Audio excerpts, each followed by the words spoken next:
अलैहिस्सलाम की हदीस मुबारक जो जुमे के दिन फजीलत है वो बेशुमार है कि जुमे के दिन जो इंसान गुस्ल कर लेता है वो इंसान गुनाहों से पाक साफ़ हो जाता है। सुभान अल्लाह। तो जो है ना इस गुस्ल जुमे के दिन गुस्ल करने की बहुत ज़्यादा फजीलत आई है। इस दिन गुस्ल करना जो है क्योंकि फ़र्ज़ करार दिया गया है तो हमें करना चाहिए। हुजूर ने फरमाया इसका मतलब है कि ये फ़र्ज़ है। हाँ, किसी बीमारी की सूरत में या अगर किसी और मजबूरी है तो जिससे होते हैं तो फिर अगर उनमें नहीं कर रहे तो ये जो है ना कोई जो है ना वो हर्ज नहीं है। लेकिन गुस्ले जनाबत आपको पता है कि मियाँ बीवी जो है शादी की जो ज़िंदगी है उसके बाद जो एक रिश्ता है उसके बाद जो है ये चीज़ अगर मियाँ बीवी का जो एक ताल्लुक़ है उसके बाद गुस्ले जनाबत जो है वो फ़र्ज़ हो जाता है और उसके भी वही फ़राइज़ हैं जो हम आम गुस्ल करते हैं पाक होने के लिए। बाज़ लोग आका अलैहिस्सलाम पर दरूदो सलाम पढ़ने के लिए बाकायदा गुस्ल करते हैं। सुभान अल्लाह। एक तो वज़ू होता है, वज़ू करके फिर गुस्ल करते हैं, पूरी बॉडी को धोते हैं। और आका अलैहिस्सलाम की ये हदीस मुबारक है कि जब तुम में से कोई चाहे मुझ पर दरूद पढ़ना तो उसे चाहिए कि वो तहारत हासिल कर ले। तो तहारत वज़ू से तो इंसान वैसे ही पाक साफ़ हो जाता है, लेकिन कुछ लोग बहुत ही ज़्यादा पाक साफ़ रहते हैं तो वो बाकायदा गुस्ल करते हैं।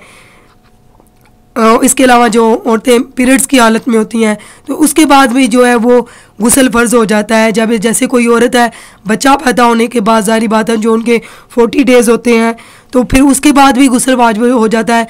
गुस्ल की और भी बहुत सारी इक़साम है तो वो इंशाल्लाह मैंने आपसे शेयर की हैं। जो है मेरे अपने चैनल पे जाके इसको विज़िट कर लीजिएगा, क्योंकि जो चीज़ें मैं खोल के बयान कर सकती थी जितनी वो मैंने कर दी हैं।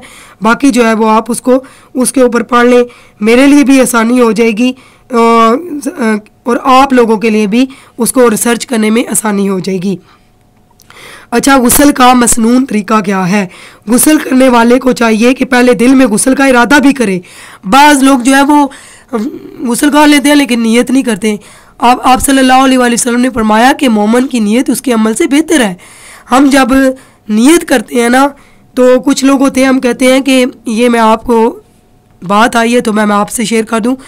बाज़ लोग होते हैं, हम कहते हैं कि देखो उसने हमारे साथ ही पढ़ा था लेकिन वो कितने मुकाम पे पहुंच गए हैं वो, और हमें मतलब हम इतना कुछ करके भी इतना नहीं कर पाए, हम इतनी तरक्की नहीं कर पाए।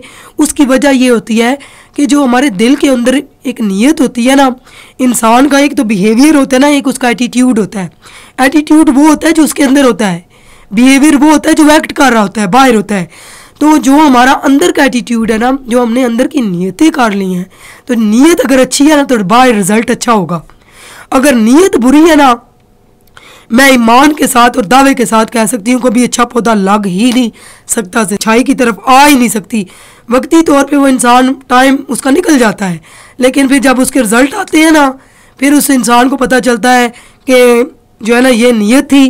तो आप देख लें कि इसका रिज़ल्ट किस तरह है। पहली जो मुस्लिम और बुखारी शरीफ में हदीस आई है वो ये क्या है, इन्नमल आमालु बिन्नियात। अमाल का दारो मदार नीयतों के ऊपर है। इंसान अगर अच्छे नीयत करेगा, दिल के अंदर इरादा करेगा, दिल में अच्छा करेगा। एक तो इंसान की बाहर की दुनिया है ना, इंसान के अंदर की भी दुनिया है। और मैं कहती हूँ कि जितना इंसान का अंदर की दुनिया के साथ ताल्लुक़ है ना, वो इंसान का बाहर की दुनिया के साथ ताल्लुक़ नहीं है। सेल्फ टॉक जिसको कहते हैं, इंसान का सबसे जो ज़्यादा टाइम गुजरता है वो अपने साथ गुजरता है। हज़रत अली करमल्लाह वजह ने फरमाया कि इंसान वही है जो अकेले में है। अगर इंसान बाहर जो एक्ट कर रहा है कि जो उसका एक्शन है लोगों के अंदर, लोगों के पास, तो जो वो एक्ट कर रहा है शेर बन के कर रहा है, लेकिन अगर वो तन्हाई में गया है, बुरा सोच रहा है लोगों के लिए, तो वो सांप हो गया, फिर वो सांप ही है। अगर उसने अकेले में अपने आप को तन्हाई, मोमन की तन्हाई, जो वो क्या कहते हैं कि तन्हाई पाक होती है, उसकी महफिल से उसकी तन्हाई पाक होती है। ये नहीं कि लोगों में जो है वो पाक साहब बन गया तो अंदर जाके जब अकेले में हो तो अल्लाह पाक माफ़ करे कि वो गलत सोच रहा हो। ये गुस्ल की बात आई थी, नीयत की बात आई थी, तो देख रहे हैं कि कितनी बातों में से बातें निकल आई हैं। तो मैंने आपको आज बड़ा पॉइंट जो है वो शेयर किया कि जो हमारी नीयत है ना, अच्छी नीयतों के अच्छे रिज़ल्ट हैं, बुरी नीयतों के बुरे रिज़ल्ट हैं। सुबहान अल्लाह। अगर इंसान की नीयत अच्छी होगी ना, वक्ती तौर पौधा बाहर अच्छा लगेगा, क्योंकि उसमें वो जो मजबूत हो रहा है ना, वो अंदर से इंसान के पॉजिटिव सोच रहा है, तो वो जो पॉजिटिव है ना इंसान सोच रहा है, वो बाहर भी पॉजिटिव ही फैलाएगा, लोगों को अच्छी बातें ही करेगा। लेकिन जो हर वक्त नेगेटिव सोचता रहेगा, क्योंकि ये जो चीज़ें हम ज़्यादा सोचते रहते हैं, आप खुद सोचें, लोहा बार बार मकनातीस के साथ टकराए ना, तो उसके अंदर भी मकनातीसियत जो होती है ना वो कैच करना शुरू हो जाती है। तो इसी तरह अगर हम नेगेटिव सोचते रहेंगे तो सारा वजूद ही नेगेटिव बन जाएगा। वो क्या फरमाया था रूमी ने कि एक कौल है ना कि तुम जो हो तुम्हारी हड्डियाँ और गोश्त नहीं है, तुम वो हो जो तुम्हारी सोच है, तुम्हारी सोच ही तुम्हारी शख्सियत है। हड्डियाँ और गोश्त तो बाकी वो तो एक हड्डियाँ और गोश्त है।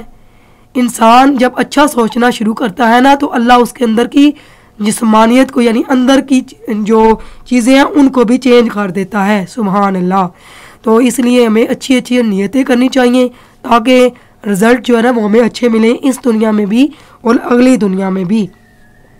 अच्छा, जब भी आप वज़ू भी करना है तो पहले नियत करनी है कि या अल्लाह, जब तक वज़ू रहूँगा तेरे महबूब अलैहिस्सलाम पर दुरूद पाक पढ़ लूँगा, नमाज का जैसे ही टाइम आएगा नमाज पढ़ लूँगा, इस्तिग़फ़ार भी पढ़ूँगा, या अल्लाह कुरान की तिलावत का टाइम मिला तो कुरान की तिलावत भी कर लूँगा। मैं आपको ये दावे से बता दूँ, ना भी टाइम मिले ना, वो आपका लिखने जाएगा कि इस बंदे ने ये इरादा कर लिया था। हदीस पाक में ये चीज़ें आई हैं कि जब इंसान इरादा कर लेता है फिर वो अल्लाह लिख देता है। सुभान अल्लाह। इरादा करने पर भी एक नेकी मिल जाती है। तो जब मुफ्त में इतनी चीज़ें मिल जाएँ, इसीलिए तो हम कदर नहीं करते कि क्योंकि वो चीज़ें हमें मुफ्त में मिलती हैं। तो गुस्ल करने वाली को चाहिए कि पहले दिल में गुस्ल का इरादा करे कि मैं पाक होने के लिए गुस्ल करती हूँ। फिर जो है ना वो अब गुस्ल करने के लिए धोना जो है ना ज़रूरी धोना चाहिए, वो आपने ज़रूर धोना है, क्योंकि आप इस्तंजा करके फिर आप गुस्ल करेंगे।